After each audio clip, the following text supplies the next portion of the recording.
wajal binaa'i binaa'a ilmi wa amalin bi sunnatin wa hilmi. kilifteefu sëñ Cheikh Fanta Mady Mbacké dañu am fii ci complexe Cheikh Ahmadoul Khadim ci ndigalu sëñ Mouhamadou Mountakha Mbacké xalif général béréb boo xam ne bii ñu ngi fay tàmbalee tabax ab musée boobu dafa dajeeg ni Serigne Touba ci boppam moo ñaanoon mu am gis nañ ko fu mu ko bind ci ay xasaayitam place boobu mu ñaanoon ne na ko yàlla may ngir ñu di fa muccal ak di fa denc lépp lu nga xam ne lii dafa jóge ci ay jaar-jaaram mën nañu wax ni loolu nangu na ñaan googu nangu na ndax musée bi commencé nañ koo tabax ci noonu dañoo jàpp ni lépp lu yoon wi jublu sumb bu mu am lu mu naal di ko def musée boobu daf ci war a ànd daf ci war a indi daf ci war a béy waaram ci béy waar googu bi sëñ Mouhamadou Mountakha ne dafay yeesalaat jumaa ji daf koy defaraat daf koy am lu mu ciy def ba mu gën a ñoŋ ba mu gën a taaru ñu ni ñun suñu wàll ci musée bi ci kilifteefu sëñ Chérif mooy ànd ci liggéey boobu naka lañ mën a ànd ci liggéey boobu indi ci wàllu xam-xam lan mooy jumaa ci diine islaam lan mooy taarixam lan mooy njariñam lan mooy di ay fonction waaye duñ ko yemale ci islaam laltaaji islaam lay doon waaye dañuy yegsi ba ci Afrique ba ci yoonu murit li ñu liggéey ci jumaa muy mën nañ koo tàmbalee ci ñaari jumaa yi nga xam ne yii sëriñ bi ci boppam moo ko naaloon muy jumaa yi njaareem ak jumaa yi Tuubaa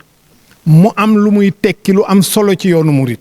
ñu ni ñun dinañ jaar xool jaar-jaar yi def yépp ngir jumaa yooyu taxaw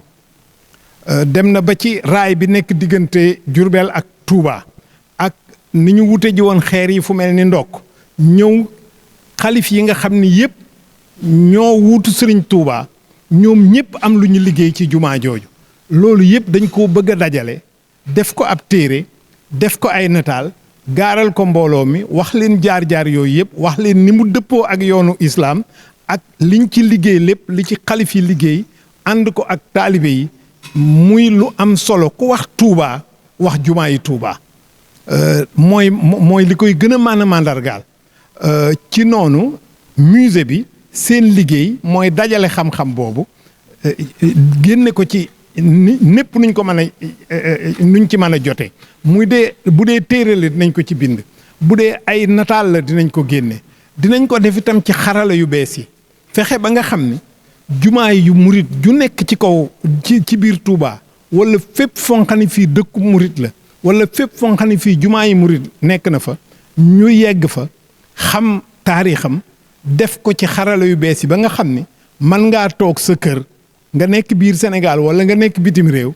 boo jaaree ci sa téléphone lépp loo bëgg a xam ci jumaa yi Daaru Muxti wala lépp loo bëgg a xam ci jumaa yi Gédé Buso wala lépp loo bëgg a xam ci jàkk sax ju sëriñ bi julli woon ca Ceyeen sax loolu yëpp dañ koo bëgg a dajale def ko ci xarala yu bees yi nga xam ni di nga xam taarix ba xam lépp lu ci jaar mooy naka lañ ko sancee kañ lañ ko sanc ñan ñoo fa nekkoon imaam loolu yëpp dañ koy dajale ci biir internet bi am nañ ñu koy liggéey loolu moo taxoon tey ñu daje pour waxtaane loolu pour xool naka la ñuy tërale niñ koy defee ci kilifteefu sëriñ Fanta Mady Mbacké waaw xam nga jamono ji ñu toll nii moom léegi jumtukaay yi bari nañ mais niñ koy jariñoo it bari na am na ci loo xam ne lii lu baax la jëm ci doomu aadama yi mais am na ci loo xam ne lii dafay yàq loolu moo tax ñi nga xam ne ñii dañoo bëgg mu jëm ci lu baax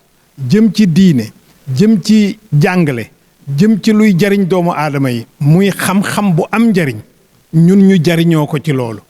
jariñoo bi mooy lan gën a xamle sëriñ bi gën a xamle yoon wi ci lépp loo xam ne lii sumb nañ ko ci liggéey ñun ñi nga xam ne ñoo féetewoo ci université bi féetewoo ci musée bi Al Khadimiya féetewoo ci complexe bi ñu nekk nii nga xam ni ñun wàllu xam-xam lañ ñu dénk xam-xam boobu ñu def ci suñu kem kàttan ngir nit ñi bu ñuy wax ci yoonu murit mu doon xam-xam bu dëggu boo xam-xam boo xam ne bu mucc ayib xam-xam boo xam ne dafay jariñ tey jariñ ëllëg jariñ doomu aadama yi loolu mooy enjeu bi bañ a bàyyi ñi nga xam ne ñii dañuy jariñoo naka sudul noonu li nga xam ne lii mooy jumtukaay ak xarala yu bees yi ñu bañ leen koo bàyyeel mais def ci li gën def ci li gën a baax def ci liy jariñ tey ak ëllëg ñu mën koo jariñoo muy xam-xam yoo xam ni dina jariñ ñiy jàng dina jariñ taalibe yi dina leen jariñ ci ni ñuy jaamoo yàlla dina leen jariñ ci lépp luy seen dunduk tey ak seen ëllëg loolu mooy enjeu yi nga xam ni moo ci nekk xamle yoonu murit xamle bi di jaar ci yoon ci wàll wu nekk jaar ci bindub téere jaar ci ay nitaal wala mu jaar ci xarala yu bees yi loolu yëpp dañ koy boole ci projet bi nga xam ne moom lañ am mais di ko bunt bi nekk jumaa bunt bi nekk jumaa ji te jumaa ji boo ci duggee amul di nga mën a dàmbe lépp luy yoonu murit mën nga koo xam ci boo duggee ci jumaa ji boo nekkee sa bunt bi ngay duggee mooy jumaa ji et Serigne Touba avait prié pour que cette mosquée soit réalisée et en a confié la réalisation à ses héritiers que sont l'ensemble des mourides sous la direction du khalife général. Cette décision a appelé de la part du musée Al Khadimiya la prise de l'initiative d'organiser une exposition sur la mosquée en islam, l'exemple de la Mouridia. C'est d'étudier et de préparer une exposition en rassemblant toute la documentation existante dans les archives, dans les centres de documentation, de faire le tour de toutes les mosquées mourides, d'en avoir une saisie photographique, de mener une enquête approfondie sur l'histoire de chacune de ces mosquées, ici au Sénégal et partout où Cheikh Ahmadou Bamba est passé et où il a prié, d'en faire une exposition documentée pour accompagner le programme de rénovation en cours de la grande mosquée, d'étudier l'histoire des mosquées en islam, sa signification religieuse, ses différentes fonctions, les différentes architectures et comment est-ce que le mouridisme s'est approprié cette institution religieuse, l'histoire des mosquées, la grande mosquée de Touba, la mosquée de Diourbel, les mosquées des différentes cités mourides seront documentées et nous allons faire établir un système géographique d'information sur les mosquées avec une plateforme digitale qui permettra d'accéder à toute l'information sur chacune des mosquées et cela va accompagner l'exposition physique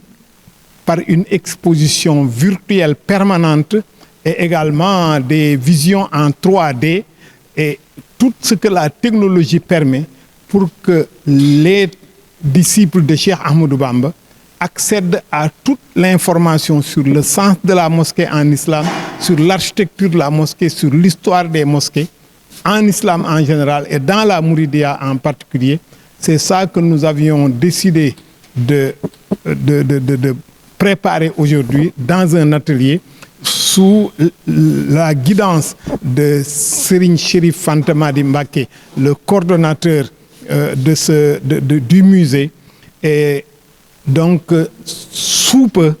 nous allons pouvoir présenter cette exposition au niveau du musée Al Khadimiya de Touba. Il se trouve que l'idée de créer ce musée est une initiative de Serigne Chérif Mbacké. Mais en cours d'exécution, on a découvert que Serigne Touba lui-même, dans ses khassaïd, avait souhaité l'existence d'un lieu où seront préservés ses objets, son patrimoine, constitué d'ouvrages, d'objets matériels à usage spirituel. C'est tout cela qu'il s'agit de mettre en perspective en créant un musée. Le musée a démarré, la construction du musée a démarré dans le complexe Cheikh Ahmadoul Khadim, et ce musée devra abriter tout le patrimoine matériel et immatériel mouride. Et nous allons y organiser fréquemment des expositions sur des thématiques mourides, et cela constituera également un lieu de préservation de tout le patrimoine mouride. Donc tous les compagnons de Cheikh Ahmadou Bamba, nous allons travailler à mobiliser leurs familles pour accéder aux ouvrages, accéder aux œuvres, accéder aux objets matériels qu'ils utilisaient dans la vie quotidienne, dans leur spiritualité, pour les exposer et les rendre accessibles à l'ensemble de la Oumma islamique, à l'ensemble du monde, pour qu'on puisse découvrir cette dimension importante qui se trouve à la fois dans des ouvrages, dans des images, qui se trouve dans des objets. C'est tout cela qui constitue les missions du musée. Et l'étape que nous démarrons aujourd'hui suit d'autres initiatives telles que les photos qui ont été récemment découvertes en France, où le Cheikh Ahmadoul Bamba était en train de procéder à la pose de la première pierre de la mosquée de Diourbel. Donc aujourd'hui, c'est toute cette documentation que nous voulons rassembler, documents iconographiques, documents cartographiques, matériels, pour pouvoir en faire une exposition qui sera visitée lors des grands magal ou au quotidien, accompagnant l'initiative heureuse prise par Cheikh Mouhamadoul Mountakha Mbacké de rénover la grande mosquée de Touba, œuvre qui avait été recommandée par Serigne Touba Cheikh Ahmadou Bamba. وعمل بسنة وحلم